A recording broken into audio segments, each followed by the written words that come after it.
Muchos temas que platicar, ya estaremos un poquito más adelante con Mauricio Mechulá. Vamos a ver qué pasó en este encuentro del viernes del gobierno mexicano con funcionarios del gobierno de Estados Unidos. Vamos a tener Mauricio Merino, Marta Lamas, pero vamos a arrancar con nuestra mesa de análisis de las 11 y saludo a mi querido Claudio Flores. Claudio, ¿cómo estás? Muy bien, querido Mario, un placer estar aquí en la mesa de 11 de la Agenda Pública. Muy bien, y Rafael Cardona. Querido Rafael, ¿cómo te va? Hola, ¿qué tal? ¿Cómo están ustedes? Muy buenos días. Mucho gusto en saludarlos. Igualmente, Rafael. Bueno, arrancamos, Rafael, si te parece contigo, con un tema que está marcando la agenda pública y es el debate en torno a la reforma eléctrica. Y empezaría por la parte política que comentamos el domingo pasado.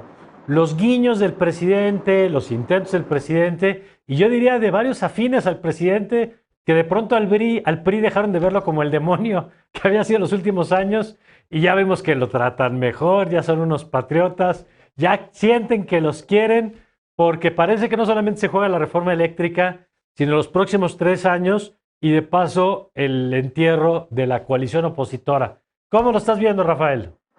Pues mira, yo lo veo tal y como lo habíamos esbozado la semana pasada, y veo que el presidente ya no solamente le hace guiños al Partido Revolucionario Institucional, le da de una manera indirecta órdenes subliminales basadas en el recordatorio del viejo prestigio de la Revolución Mexicana Sí. que los priistas dijeron haber encarnado. Y les dice, bueno, ¿qué quieren? ¿Seguir con el ejemplo del general Cárdenas o convertirse en unos neoliberales eternos al estilo de Carlos el privatizador Salinas, que acentuó la desigualdad en este país? Y los priistas, pues simplemente como no tienen un carácter real, porque el PRI es un partido que paradójicamente jamás tuvo ideología. Sí, sí, sí. La única ideología que yo he visto en el PRI es la de sus dirigentes, que va cambiando de candidato a candidato y de presidente a presidente. Sí. Termino este apunte con un pequeño recordatorio. Todos los presidentes de la Revolución Mexicana representada por el PRI quisieron nacionalizar algo. Cárdenas, el petróleo. El señor Ávila Camacho quiso nacionalizar la patria y nos metió a la Segunda Guerra Mundial. Quiso nacionalizar el pensamiento revolucionario en contra del fascismo. El señor López Mateos nacionalizó la industria eléctrica o compró acciones de las compañías extranjeras que manejaban la electricidad en México. Y el señor López Portillo nacionalizó la banca. Y hoy vamos a una renacionalización de la industria eléctrica y a una nacionalización de una industria que todavía no tenemos, pero ya es nuestra, que es la del litio. Sí, sí. Antes de que alguien se la robe, yo la reclamo para la nación, para la patria. El litio es nuestro. Así es. Oye, Claudio, ¿cómo lo estás viendo? Porque el presidente hace algo que es muy de propaganda, que es reducir cualquier debate a dos opciones, donde claramente una opción es la buena y otra opción es la mala. Y en este caso, primero, el falso dilema es López Mateos o Carlos Salinas, con lo cual yo digo, de veras no tenemos ninguna otra opción del 94 para acá. Y segundo, esta idea de o estás con la patria o estás con las empresas transnacionales que saquean al país.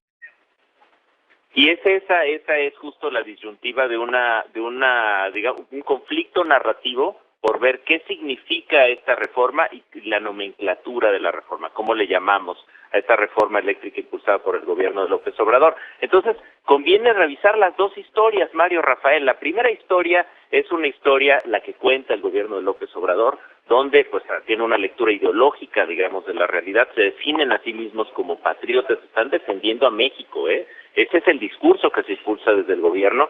La Comisión Federal de Electricidad incluso tiene una campaña que si se meten a la página web de la comisión la van a encontrar en el primer lugar. La electricidad era tuya, te la vamos a devolver, te la robaron. ¿Qué tal? ¿No? Y ahí está el spot, por si lo quieren ver, es una gran pieza de propaganda política, diría yo.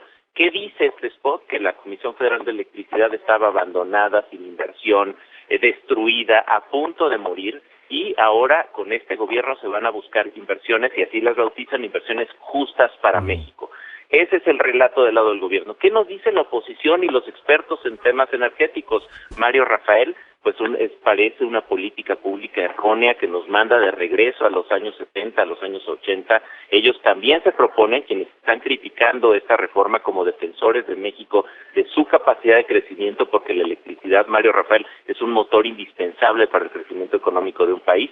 Retratan a una Comisión Federal de Electricidad monopólica, comprando, produciendo energía sucia con carbón, mientras enfrente está, digamos, la agenda del uso de energías limpias y renovables.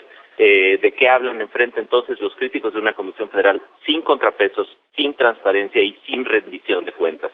¿Qué llama la atención sobre estos dos relatos que se están enfrentando, digamos, en el espacio público y ante la opinión pública? Diría yo, la tímida respuesta del empresariado, Mario Rafael, que yo creo que esta es una materia en la que debería de tener Pues sí, un peso, digamos, específico más alto. sí, aunque han dicho, lo poco que han dicho es cierto, a ver, si nos quitan, por ejemplo, esquemas como el de la autogeneración de electricidad, que permita que se produzca más barato, pues ¿quién va a pagar el costo de esos productos más caros, no? Pues ¿qué va a pasar cuando el insumo de la electricidad sube?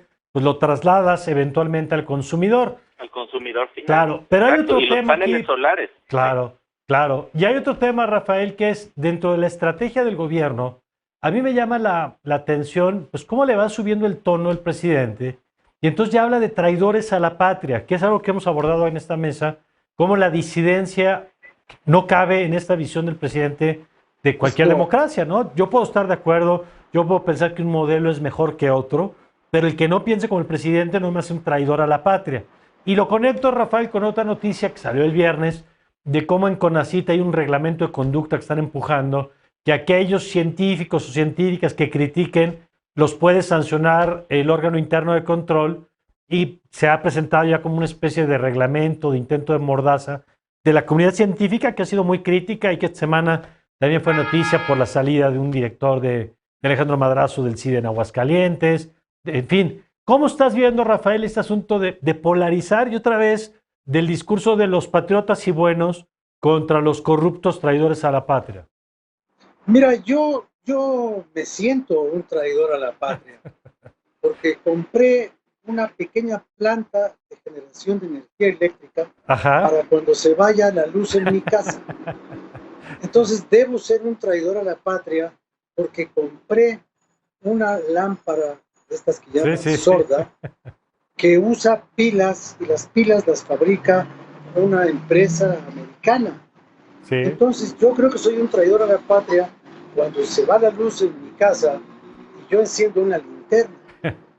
Aquí la diferencia entre la energía eléctrica y el petróleo es que yo no puedo producir mi propio petróleo. Claro. Yo no puedo producir mi gasolina, pero sí puedo producir mi electricidad. Yo puedo comprar una planta que las venden en cualquier ferretería grande y le pongo combustible, le echo a andar, hace mucho ruido, pero me da la energía suficiente para iluminar una casa. Y eso no me hace un traidor a la patria. Y si me hace un traidor a la patria, pues yo me atravesaría y diría, momento, los cobardes no asesinan, digo, no me vayan a fusilar por prender una vela. Entonces, yo creo que a mí lo que me parece más peligroso del pensamiento presidencial no es que él piense así, sino que quienes lo interpretan desde los puestos del medio, por congraciarse con él, incurren en estas prácticas absolutamente de incivilidad. Mira, ya se había hecho algo parecido en la Contraloría cuando estaba Irma Heréndira. Pagarle prácticamente a los soplones, a los delatores, a los que pudieran decir de actos de corrupción. Ahora se quiere sancionar a quien piense diferente. Entonces, no podemos establecer un comité de salud pública desde el gobierno, porque Robespierre creo que ya se murió hace mucho tiempo. No es posible creer que toda disidencia, toda crítica, toda opinión adversa sea inmediatamente un acto de lesa patria, de lesa patriotismo. No es por ahí como se demuestra la capacidad moral de un gobierno. Un gobierno que persigue es un gobierno inmoral, porque está abusando del poder. Así es. Y el abuso del poder es el eje contra el cual se ha construido en el mundo la cultura de los derechos humanos y de su protección y su defensa, y yo diría de su propia existencia jurídica, política y social. Pero si a ti te van a satanizar o a fusilar o a perseguir porque mandaste un tuit y ya por eso no te quieres volver a presentar en público, pues entonces estamos viviendo en el oscurantismo. Y termino con esto. A mí no me importaría volver a los años 70 si los años 70 hubieran sido mejores que estos. Y sabes una cosa, parece que sí lo eran. Híjole, pues sí, pero es que qué mal que ese sea nuestro referente. Y Claudio, recogiendo esto que apunta Rafael, las expresiones de descalificación desde la presidencia, desde el espacio de la mañanera, lo mismo a ciudadanos, como le tocó, por ejemplo, a Max Kaiser esta semana, donde lo apuntan y que no deja de ser un ciudadano con el que se puede coincidir o no, pues te puede caer bien o mal, te puede gustar lo que hace o no, pero señalar desde un espacio de poder a un ciudadano justamente coloca una posición de vulnerabilidad, porque no es un diálogo entre pares, no somos tú y yo discutiendo, sino es el poder simbólico y la instrucción que, como dice Rafael, pueden interpretar después los seguidores del propio presidente dentro y fuera del gobierno cuando se señala a alguien, ¿no? ¿Cómo estás viendo tú esto? Porque ya son varias las expresiones, incluyendo, por cierto, el dicho del presidente de que no fue esta semana al Senado porque no lo fueran a insultar, después de que el presidente le ha recetado insultos a no pocos a lo largo de estos 3 años. Pero cuéntanos. Y mira, yo diría que lo más preocupante de esto que estamos viendo con el gobierno federal, el gobierno de López Obrador, se manifiesta en la estampa de los miércoles de quién es quién en las mentiras a cargo del Liz Vilchis. Es muy interesante este proceso porque es un proceso de ataque sistemático a distintos actores que tienen un punto de vista distinto al del gobierno federal, al del gobierno del presidente López Obrador. Y me parece que eso es muy peligroso. ¿Por qué? Porque estamos viendo cada vez más que ese ataque emitido desde la presidencia de la República, muy asimétrico, muy desigual para quien lo recibe, después vienen andanadas de ataques digitales, amenazas incluso fuertísimas con imágenes duras para que se dirigen en las cuentas de redes sociales de las figuras que son atacadas. Ha pasado por ahí periodistas, científicos, académicos, es decir, me parece que es deleznable el ejercicio que se está haciendo desde la presidencia de la República, sacando de esta forma tan injusta a distintos actores de la sociedad, solo por el hecho de que piensan de manera diferente al presidente López Obrador.